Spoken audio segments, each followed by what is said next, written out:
Pendekar Legenda Sembilan Langit. Bab 25. Ujian Pedang Naga. Tangan Arya yang gemetar perlahan menyentuh gagang pedang naga. Begitu kulitnya bersentuhan dengan logam biru itu, cahaya menyilaukan meledak, memenuhi seluruh ruang gua. Semua orang terpaksa menutup mata. Ketika mereka membuka mata kembali, Arya sudah tidak lagi berdiri di altar. Tubuhnya lenyap, tersedot masuk ke dalam cahaya pedang. Arya, Sari berteriak, mencoba berlari ke altar, tapi akar-akar kristal tumbuh dari tanah, membentuk penghalang. Guru kelam menahan bahunya. Jangan. Itu adalah ujian pedang naga. Hanya dia sendiri yang bisa melewatinya. Di dalam cahaya, Arya menemukan dirinya berdiri di sebuah dataran luas yang semuanya terbuat dari kristal biru. Langit di atasnya kosong, hanya ada cahaya dingin yang tak berujung. Di depan, sesosok naga raksasa melayang, tubuhnya bersinar seperti gunung permata. Manusia kecil, suara naga kristal bergema, dalam dan bergetar hingga menembus tulang. Kau berani menyentuh pedangku. Apakah kau layak menjadi tuannya? Arya menunduk hormat. Aku tidak tahu apakah aku layak. Yang aku tahu, aku ingin melindungi mereka yang berharga bagiku. Naga kristal mengamati dengan mata birunya yang tajam. Banyak yang datang dengan kata-kata mulia. Tapi pada akhirnya, mereka ingin kekuatan hanya untuk diri sendiri. Buktikan padaku, hatimu tidak sama dengan mereka. Tiba-tiba, cahaya di sekitar berubah. Arya melihat kakek Surya berdiri di hadapannya, tersenyum hangat. Arya, pulanglah. Jangan teruskan jalan ini.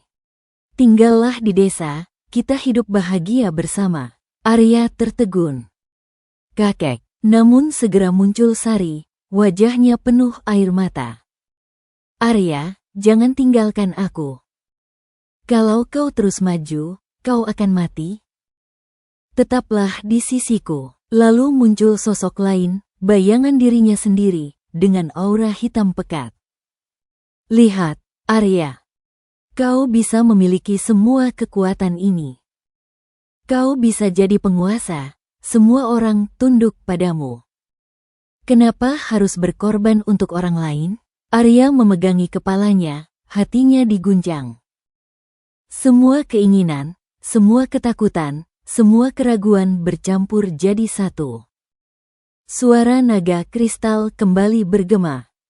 Inilah ujian sejati, pewaris kecil. Kau akan menghadapi 3 bayangan.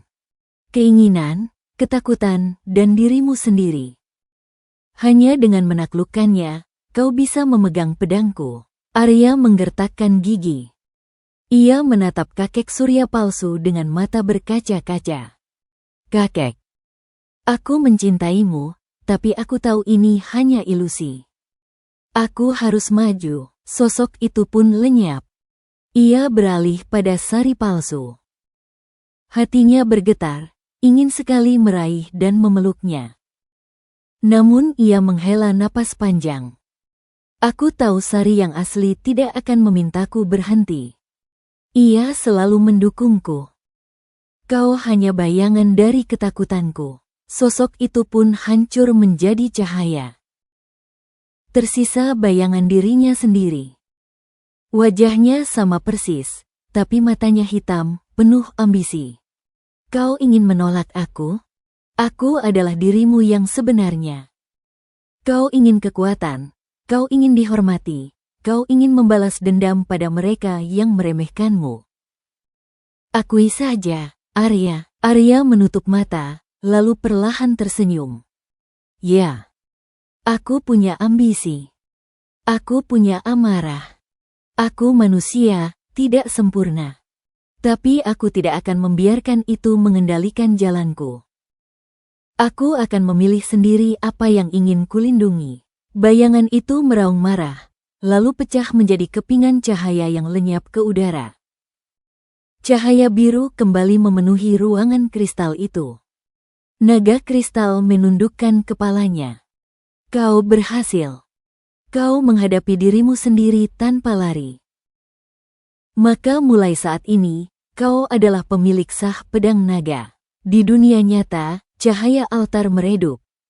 Sosok Arya kembali muncul, kini menggenggam pedang naga yang bersinar biru. Semua orang menatapnya dengan kagum. Sari menutup mulutnya dengan tangan, air mata jatuh membasahi pipinya. Namun wajah Jenderal Bayangan berubah pucat. Tidak. Ini tidak mungkin. Jawaban sang pewaris. Cahaya biru dari pedang naga menerangi seluruh ruang gua.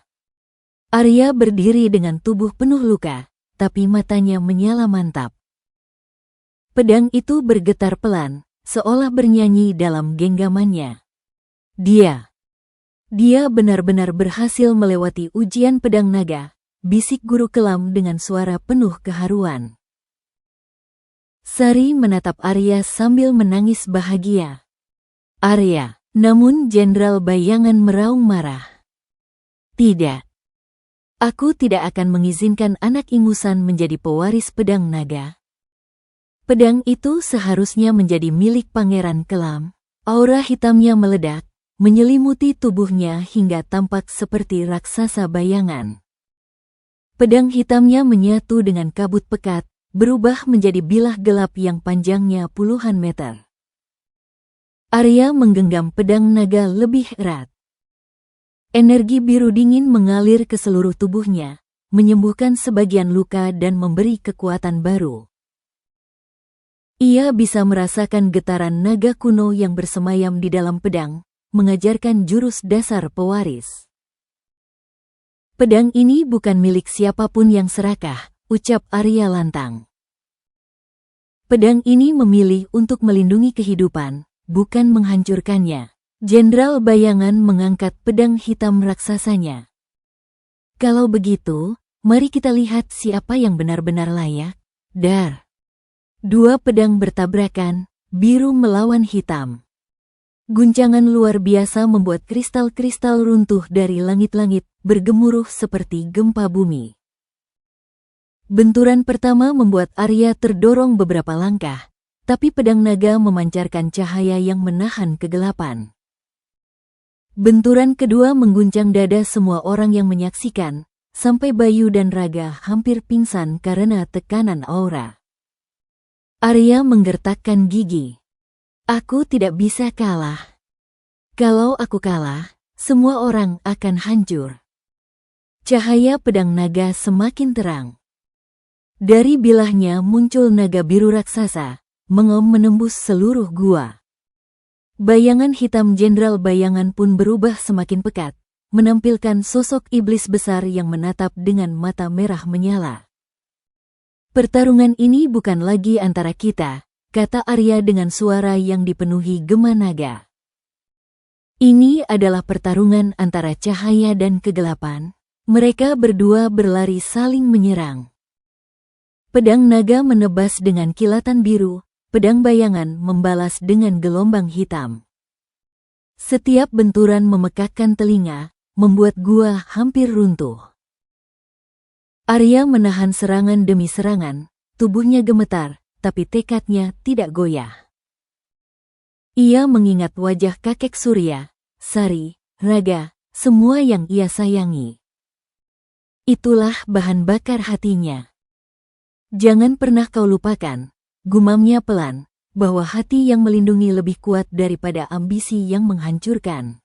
Dengan teriakan keras, Arya mengangkat pedang naga tinggi-tinggi. Jurus pedang naga. Cahaya abadi, kilatan biru membelah kegelapan. Naga biru dari pedang melesat, menabrak bilah hitam Jenderal Bayangan. Dar. Ledakan cahaya dan kegelapan menghantam dinding gua, menciptakan gelombang dahsyat yang menyapu semua orang. Suara naga bercampur dengan raungan iblis, hingga akhirnya cahaya biru menelan segalanya. Ketika debu mereda, Jenderal Bayangan terhuyung. Pedang hitamnya retak, tubuhnya penuh luka. Ia menatap Arya dengan wajah tidak percaya. Tidak. Bagaimana mungkin? Aku kalah dari bocah. Arya berdiri, tubuhnya lemah tapi masih memegang pedang naga yang bersinar lembut. Karena aku tidak bertarung sendirian, katanya pelan. Aku bertarung dengan hati semua orang yang aku lindungi. Jenderal Bayangan meraung putus asa, lalu tubuhnya berubah menjadi kabut hitam yang terhempas keluar dari gua, lenyap di kejauhan. Semua orang terdiam. Hanya suara napas berat Arya yang terdengar, diiringi kilau lembut pedang naga di tangannya. Apakah kekalahan Jenderal Bayangan berarti akhir ancaman? Atau justru awal dari pergerakan Pangeran Kelam yang sebenarnya?